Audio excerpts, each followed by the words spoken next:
My name is Natalie Bennett, and I am the Online Services Librarian over at the University of Tennessee at Chattanooga. And again, I'm talking about the importance of mapping to those ACRL standards for distance learning library services. So jumping right in, some quick institutional numbers. At UTC, we have about 10,500 full-time enrolled.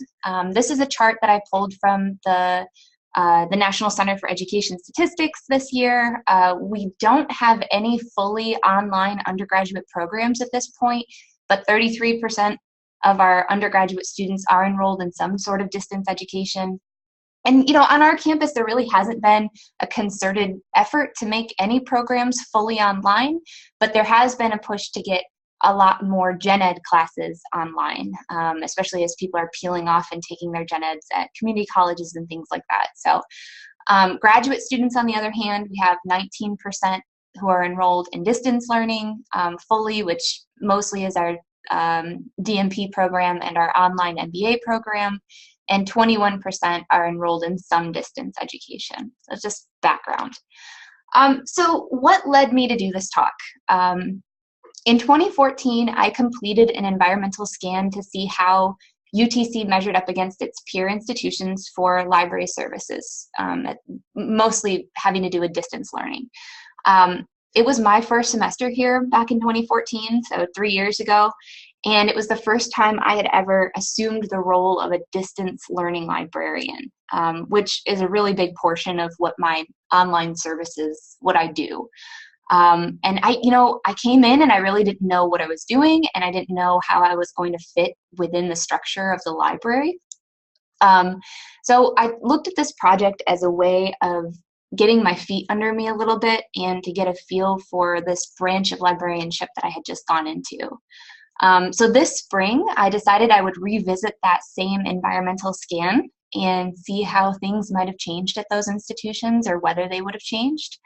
And I've been really interested in the way that these standards are used by distance learning librarians, or whether they're used or not. And I was kind of inspired to do this more structured project after some conversations I had at the DLS conference last year and throughout the listserv in the fall. So this is me doing a little bit more of a structured project with it.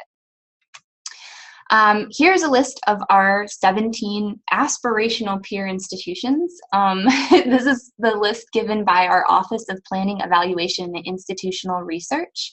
They're considered aspirational, which is to say that there isn't necessarily a clear comparison between UTC and some on these lists, like App State, for example, has a much larger FTE than we do. Some of the schools on this list are technical colleges and have very different programs. So I had reached out to that Office of Planning and Institutional Research, and I was like, what was the criteria that made this list? And they kind of gave me this really vague answer. So it's kind of a legacy list, but it's still the one that we use to do all of our comparative studies. So this is a list that I used. So for the 2014 environmental scan, I took a look at just library websites. I didn't reach out to the librarians. And so, obviously all the things that are going on inside a library aren't always reflected on the website, and it only is shedding some light on things. So it's very much an outsider looking in. I used criteria derived right from the ACRL standards, which in 2014 were in a very close draft to what they look like now. So I was using that 2014 draft, not the 2008. I also looked at this article by Jordan Nielsen. Some of you might be familiar with this one. It was called Going the Distance in Academic Libraries.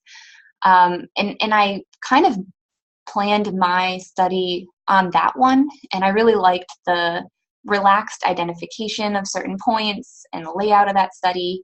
I added some criteria that were from my own curiosities and some stuff that my colleagues had suggested I look at. And so that was 2014.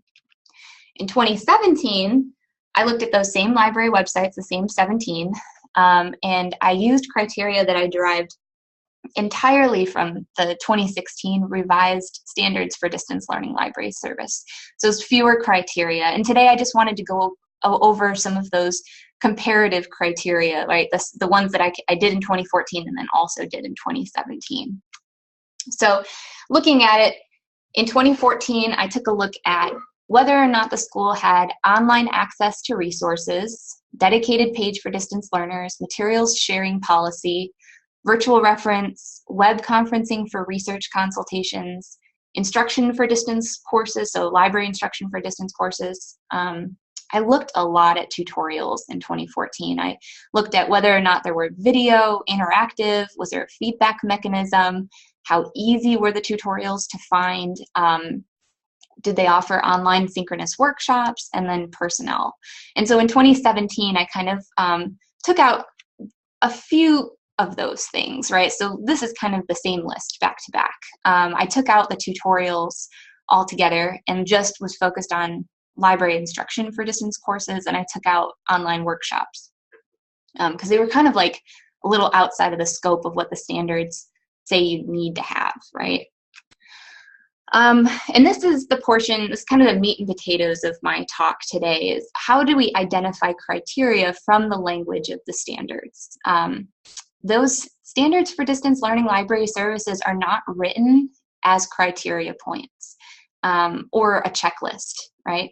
They can arguably be met in a variety of different ways, and this is kind of like, you know, forewarning, the criteria points that I feel like map well to the standards, you know, aren't necessarily the right criteria, right? Needless to say, this study is not about comparing whether or not these other institutions meet the standards so much as whether they're meeting them in the same way that we are meeting them. So I hope that makes sense.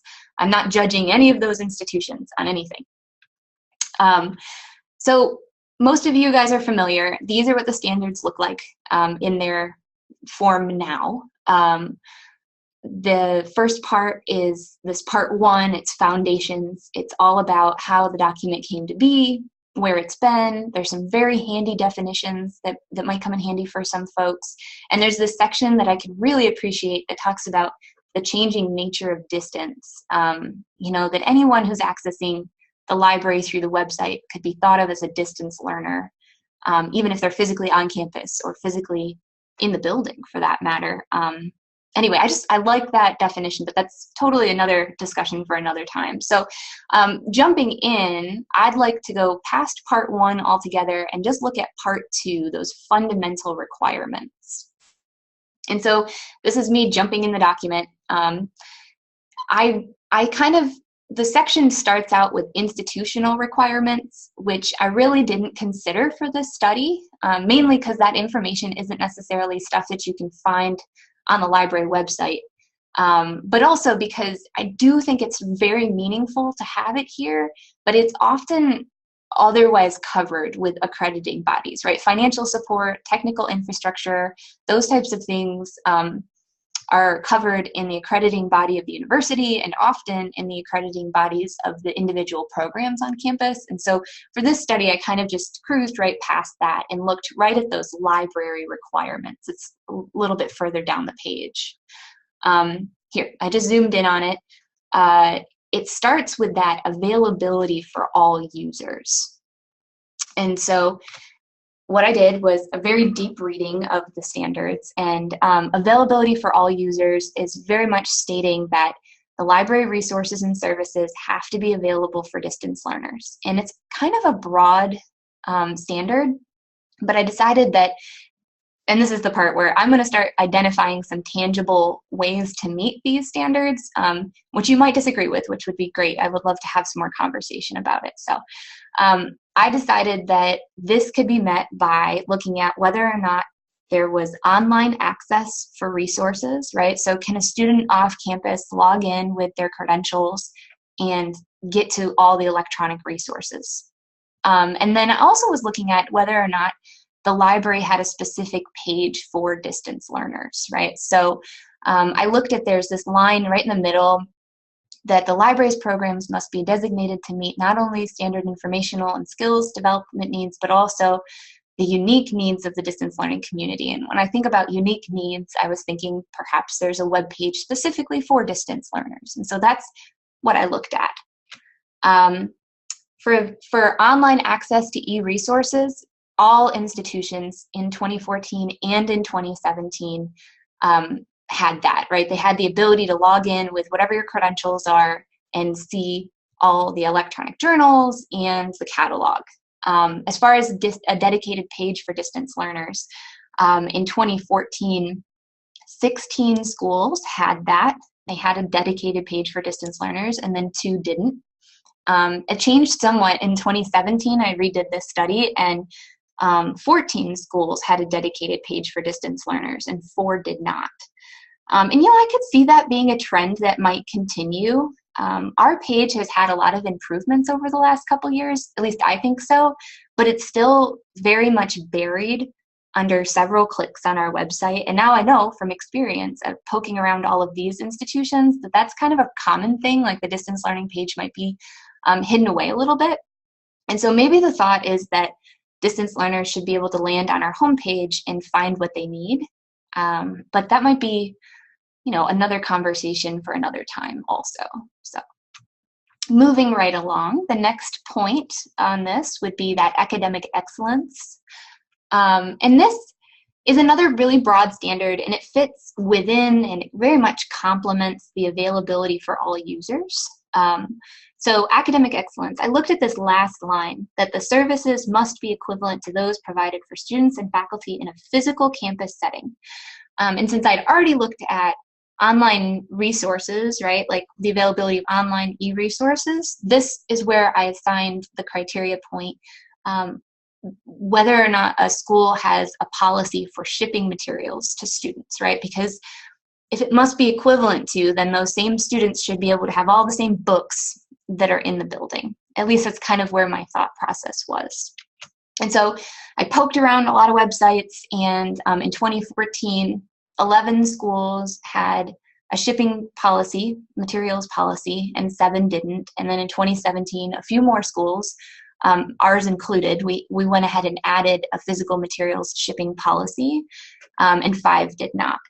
And some of you might be interested, in a lot of cases, the institutions had students using the ILLiad to identify themselves as distance learners, and then they would check a box that said deliver by mail.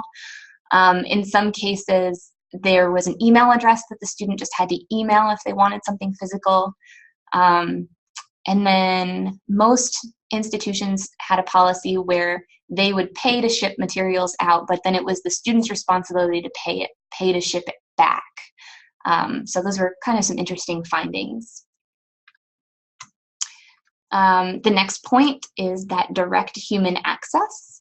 All right, so direct human access means that folks from far away should have library personnel available to them. At the very least, this could mean having a working phone number and a working email address, which all of the libraries that I looked at made that available for patrons.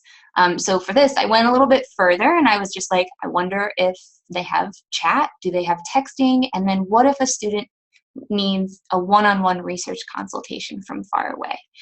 And again, this is just stuff that I could find out from the library, from the website itself. So I might have been missing some policies, but in 2014, 15 schools offered chat, 13 offered texting, and only 4 were offering those online one-on-one research consultations. And then in 2017, 14 were offering chat, 11 texting, so fewer texting, 1 fewer school for chat, and then 5 schools are offering online consultations. And for that, I was looking, does their research request form mention online consultations? Do they mention it anywhere else on the page? That's kind of where I was looking for those things. That trend with the SMS texting service going down a little bit, I think I could see that because given the low usage here at UTC, I could see that kind of being eliminated, but it was a little bit surprising still to me. All right. If I look a little bit more, let's see, instruction. So this point, that instruction or library must provide information literacy and digital literacy instruction programs to distance learners. And this can really be met in a number of ways, right? Any LibGuide or research guide could be instruction. video tutorials, interactive tutorials. So for this study, what I chose to kind of focus in on was whether or not the instruction program or the information literacy program mentioned specifically offering library instruction courses, or library instruction for courses that are taught online. So I looked, again, both at the instruction request form, if there was a form, and I looked at the instruction program's website just to see if they mention online learning at all, and whether there was, you know, those resources available for faculty. So in 2014, 12 schools didn't mention it at all. 6 did. In 2017, 10 schools didn't mention it, while 8 did, right? So the trend seems that we're being a little bit more explicit when we're communicating to faculty via the website. I'm sure there's still online library instruction going on in some of those institutions, but what I was really looking for was whether it was apparent through the website, not something that a faculty would either have to know about already or email to inquire about. The next point jumps down. I kind of skipped right out of part 2 and into part 3, that specific requirements section of the document. I didn't do anything with fiscal responsibilities, but I did look at personnel. And, you know, this really explicitly states that the function of a distance learning librarian is essential, but that it can be, you know, divvied up among several employees or departments. So I was interested in how many of our peers actually employed someone with the title of a distance learning librarian or something similar to that. So here's what I found.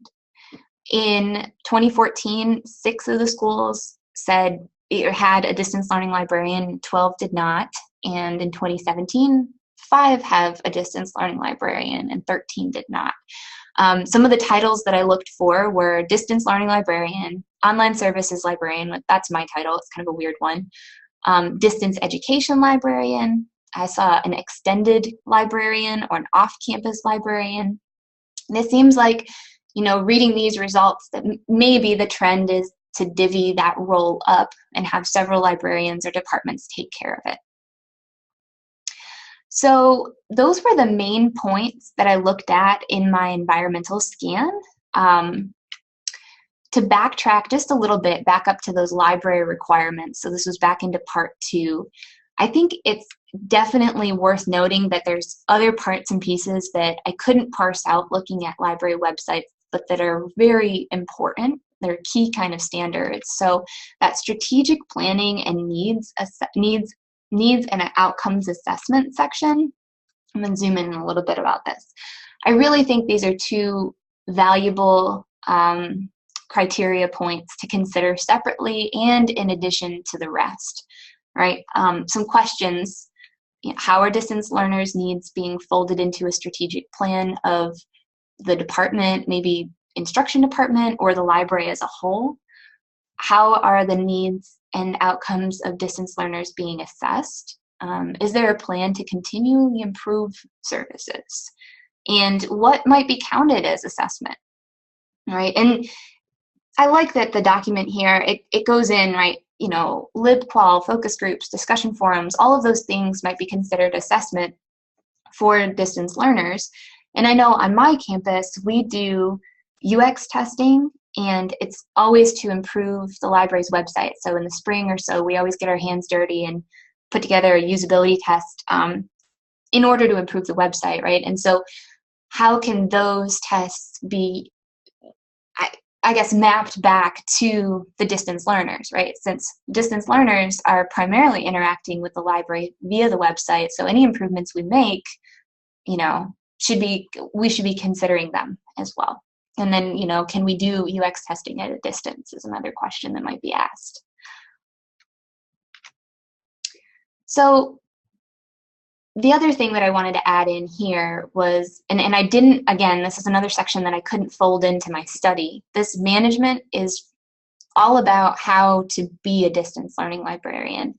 I found it really helpful to look here as a first-time distance learning librarian, but, you know, especially with those folks that might be divvying this document up amongst many librarians, it's a good checklist to kind of go through, right? So a distance librarian develops and maintains a written statement of immediate and long-range goals, right? Or promotes the incorporation of distance learning into the mission statement, involves distance learning communities, right? So there's this checklist of things that should be done by the distance learning librarian or distributed across other folks that, you know, I thought I might draw attention to. So how does this all play out? How do we map to the standards?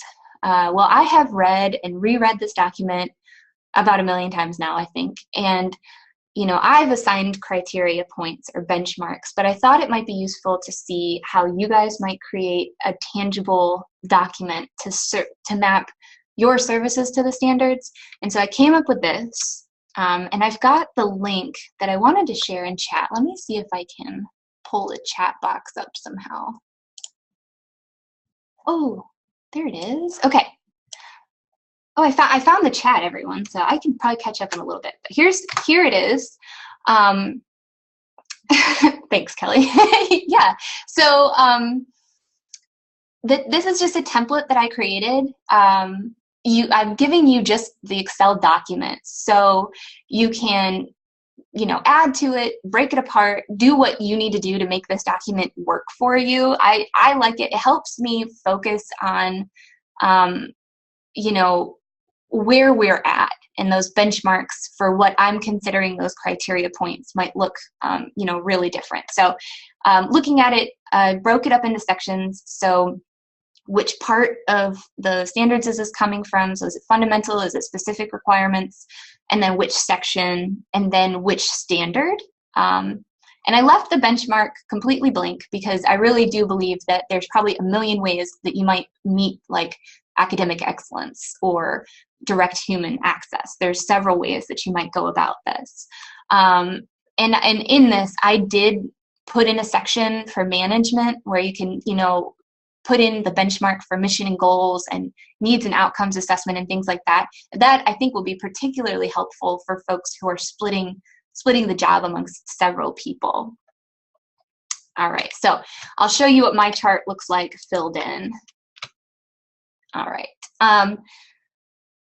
So availability for all users. I took out the management section off the bottom, but online access to e-resources. We've got a web page set up specifically for distance learners, but I've been thinking a lot about that and how it works or doesn't work. So, and we have growing collections of ebooks. Now, I will mention that, you know, this could be 3 or 4 pages long, so I filled it out enough so that it would make a pretty picture in a PowerPoint slide. But if I were to really fill this out, I could see it being lengthy and kind of formal. So academic excellence, we've got really good ILL and resource sharing policy that's clear and I think very fair and easy to find. Direct human access, we have phone, email, chat, texting, Zoom consultations. Students really can get to us any which way they want. Instruction, we've got research guides, video tutorials. We have this research basics tutorial with screenshots, and lots of library online instruction available if need be. I put in the additional notes here that I need to make a more maybe formal, I should say, a more formal way of reaching out to those online teaching faculty. Strategic planning is a place that I need to work on. The instruction department has started a new strategic plan, but we haven't really considered how distance learning is going to fall into that. Needs and outcomes, we've got quizzes for all of our tutorials. We do some very specific formative and summative assessments in our English Comp program online. But again, we could do more here. Personnel, that's me.